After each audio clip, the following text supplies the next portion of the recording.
मित्रों नमस्कार। मैं प्रोफेसर अरविंद नाथ तिवारी बोल रहा हूँ। इस चैनल पर आप सभी का हार्दिक अभिनंदन और स्वागत है। मित्रों, ध्यान का आज ये वीडियो बहुत बढ़िया होने वाला है।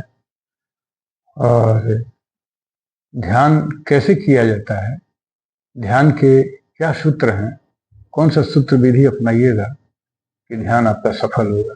आज का वीडियो इसी पर है। अच्छा लगे तो चैनल को सब्सक्राइब, लाइक, कमेंट जरूर कीजिएगा। मित्रों,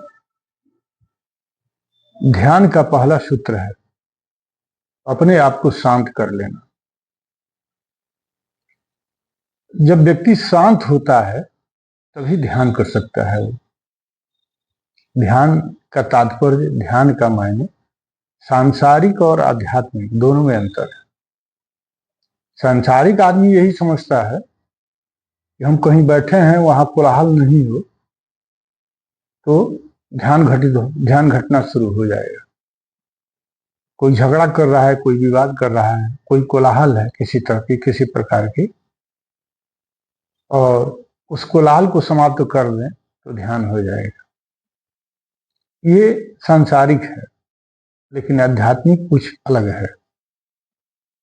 आध्यात्मिक का नियम है कि कोलाहल भी हो रहा है, हल्ला भी हो रहा है, बहुत सारे शोर हैं दुनिया के अंदर, समाज के अंदर, परिवार के अंदर, और उस शोर से जैसे ही किनारा कीजिएगा, कटअप कीजिएगा, तो ध्यान होना शुरू हो जाता है। कटअप मतलब विच्छेद, उसको समझना, समझ करके खूब बढ़िया से समझिएगा, समझ करके सहज हो जाना। और जब सहज होइएगा तो चित्त आपका स्थिर हो जाएगा। जैसे ही समझिएगा, सहज होइएगा, चित्त स्थिर होगा, आप शांत हो जाइएगा। आपको शांति का माहौल बनाने की जरूरत नहीं है। शांत होने का संसारिक हिसाब का जो फॉर्मूला है, उससे शांत नहीं होना है। जैसे ही आप कोलाहल को, शोरगुल को, कलह को, दुख को, द्वेष को, झगड़ा को, झंझट को, विवाद को जैसे ही समझना शुरू कीजिएगा तो सहज हो जाइएगा। और जैसे ही सहज हो जाइएगा, चित्त आपका स्थिर हो जाएगा, बुद्धि एकाग्र हो जाएगा, आप शांत हो जाइएगा। शांत होना ही ध्यान का पहला सूत्र है। जो व्यक्ति ये मेथड अपनाएगा, निश्चित है कि उसका ध्यान करना सफल हो जाएगा। अर्थात ध्यान में जब बैठता है साधक, तो इस फेरे में नहीं रहे कि अगल बगल का क्या माहौल है, क्या गूंज है। अगर बढ़िया माहौल मिलता है तो ठीक है, प्रकृति शांत रूप से मिलती है तो बहुत बढ़िया। लेकिन अगर नहीं है आपके आसपास का माहौल, तो उसको कैसे अपने आप के भीतर में शांति को स्थापित करनी है, यही सूत्र है, जान लीजिए। और जैसे हम लोग बोलचाल में बच्चों को कहते हैं पढ़ने के समय कि खूब ध्यान से पढ़िए, है ना। परीक्षार्थी का रिजल्ट जब बढ़िया नहीं आता है तो गार्जियन क्या कहता है कि ध्यान से ना पढ़ रहा, ध्यान से पढ़ रहता ना, ये ध्यान से पढ़े रहते तो रिजल्ट आपका अच्छा रहता, ध्यान दिए रहते।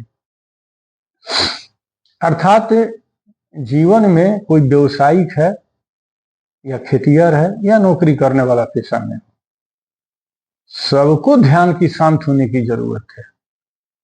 जब शांत होइएगा तभी आप अच्छे से नौकरी कीजिएगा, अच्छा से व्यवसाय कीजिएगा, अच्छा से किसानी कीजिएगा। अर्थात ध्यान करने के लिए सहज होना, शांत होना बहुत जरूरी है।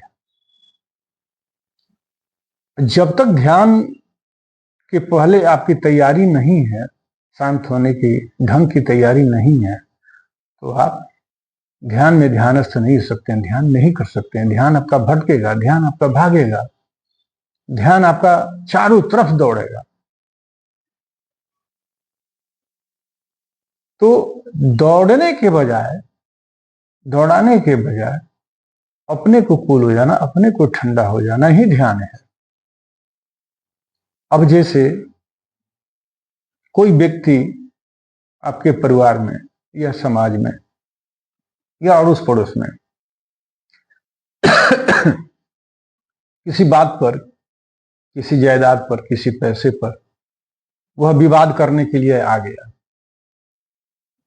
तो विवाद करने के लिए पहले क्या करेगा? वो बोलेगा, कोई कड़ा कमेंट करेगा,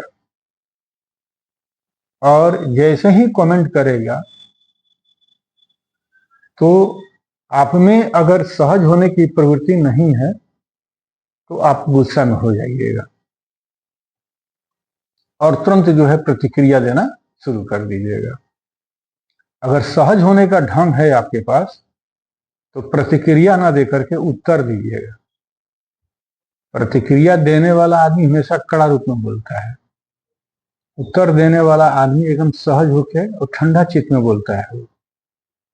प्रतिक्रिया का मतलब कि सामने कोई क्रिया किया, उसके विपरीत में आपने कर दिया, वैसा ही कर दिया, वही प्रतिक्रिया है।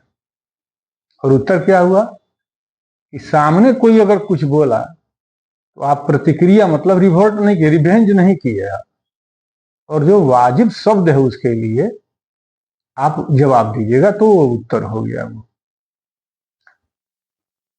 अर्थात अपने से उग्र आदमी के सामने ये आप पर नियंत्रण हो, आप पर निर्भर करता है कि आप नियंत्रण में होते हैं कि गुस्सा में होते हैं, कि उत्तर दे रहे हैं, कि प्रतिक्रिया कर रहे हैं, या आप पर निर्भर करता है।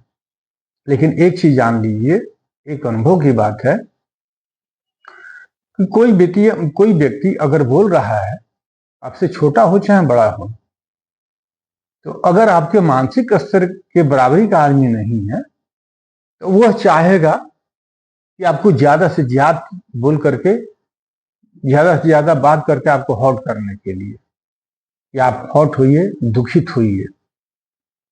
वह न्योता देता है दुखित करने के लिए, और जैसे ही उसकी क्रिया के प्रभाव में आप आ जाते हैं, जकड़ जाते हैं, तो रिवेंज कर जाते हैं।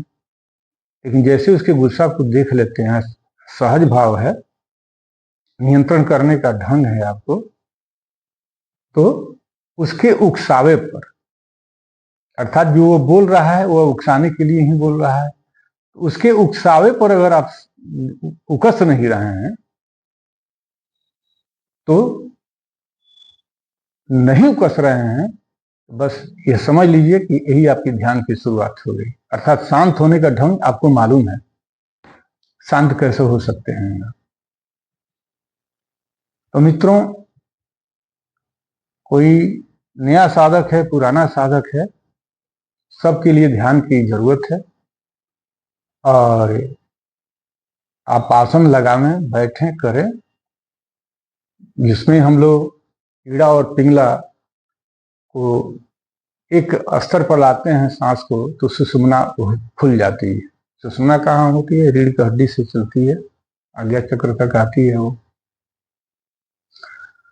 तो वो सुषुम्ना जब जगती है तो जो आपके मस्तिष्क पटल में जो अपवाद के बाद थे, बकवास के बाद थे, वो सब एक एक करके निकलना शुरू होते हैं, भागना शुरू करते हैं। ये जब भागना शुरू करते हैं, 5 महीना, 6 महीना, साल भर से, 5 साल से, 10 साल से बातें बैठी हुई है विवाद की या उकसावे की, तो वो सब बातें निकल के भागती हैं। तो आदमी क्या समझता है कि मेरा मन तो लग ही नहीं रहा है, मेरा मन ध्यान में नहीं लग रहा है। अरे मन लगेगा, लेकिन जो बातें, जो जहर आपके दिमाग में भरा हुआ है, पुस्तकालय बना करके आप रखे हुए हैं, वो आपका ध्यान क्या करता है, आपकी साधना क्या करती है कि उन सारे बातों को निकाल करके पहले बाहर कर देती है। और जो प्रक्रिया मैंने बताया है, और उस प्रक्रिया को अगर लागू करते हैं तो 1 घंटा कर जो ध्यान में आप आधा घंटा बैठ करके करते हैं शांत होकर के, वो हमेशा के लिए आप ध्यान करना शुरू कर दीजिएगा। घूमना भी आपका ध्यान बन जाएगा, चलना भी ध्यान हो जाएगा, भोजन करना भी ध्यान बन जाएगा, पढ़ना भी ध्यान बन जाएगा। और जैसे ही ध्यान आप करते हैं, ध्यानस्थ हो जाइएगा, ध्यान में ध्यान करना शुरू हो जाते हैं, तो फिर प्रकृति आपको क्या करती है कि बिना कहे बिना मांगे सब कुछ लाकर देना शुरू कर देती है। आपको विश्वास नहीं होगा, लेकिन विश्वास करना पड़ेगा। मैं उदाहरण दे रहा हूं। आप समुद्र को देखते हैं, समुद्र जल मांगने के लिए कहीं जाता नहीं है। वह क्या करता है, वह स्थिर में रहता है। वो हवा आती है, थपेड़े उस पर मारती हैं, लहरें उठती हैं, लहरें एक किनारे से दूसरे किनारे पर जाती है, पहुंचती है, फिर आके शांत हो जाती है। वो अपने लहरों को, थपेड़ों को समुद्र क्या करता है, खींच लेता है। खींचने के स्वरूप, फल स्वरूप ही नदियां भी उसमें भाग करके आती हैं। प्रकृति जब बारिश करती है तो बारिश की बूंदें नदियों में गिरती है, और वे बूंदें नदी का प्रवाह, नदी की धारा, नदी का जल बन करके वो समुद्र की तरफ भागती हैं। अपने से बड़ी नदियों में जाना, समुद्र की तरफ जाना, वो भागती हैं विलय होकर के। उसी तरह से आपके मन की बात का भी किनारा चाहिए। जो विश्व रूपी बातें बैठी हुई हैं, उनको फना होने का जगह होना चाहिए। समुद्र जैसे लहरों को, थप्पड़ों को अपन शांत कर लेता है, उसी तरह से आपको अपनी भी बातों के थपेड़ों को शांत करने का ढंग होना चाहिए। जैसे समुद्र को गिफ्ट मिलता है, प्रकृति देती है, बिन कहे बारिश सबसे ज्यादा उसी के तल में, गर्भ में बूंदें गिरती हैं। तब प्रकृति भी आपको जब पहचान जाती है कि ये व्यक्ति साधक बन गया है, शांत हो गया है बाहर से और भीतर से, तब आपको देना शुरू करती है, और धीरे धीरे बहुत कुछ प्राप्त होती है। इसलिए मैं कहूँगा, ध्यान की पहली शुरुआत अपने आप को शांत करना है। शांत होना ही ध्यान है, ध्यान की शुरुआत है। बात मेरी अगर अच्छी लगी हो, बढ़िया लगी हो, तो वीडियो को लाइक, सब्सक्राइब, शेयर जरूर कीजिएगा, दूसरे तक बात पहुंचे। और एक निवेदन और करूंगा, जिस व्यक्ति के घर में कोई नकारात्मक चीज की उपस्थिति है, वो मुझसे व्हाट्सएप पर मैसेज करके मिल सकता है। डिस्क्रिप्शन में मैं दे दूंगा व्हाट्सएप नंबर, या आपका अपना ऑरा चेक कराना है तो व्हाट्सएप पर मैसेज दे करके कांटेक्ट कर सकते हैं। बस इन्हीं शब्दों के साथ विदा लेता हूँ। जय मां गायत्री, हर हर महादेव।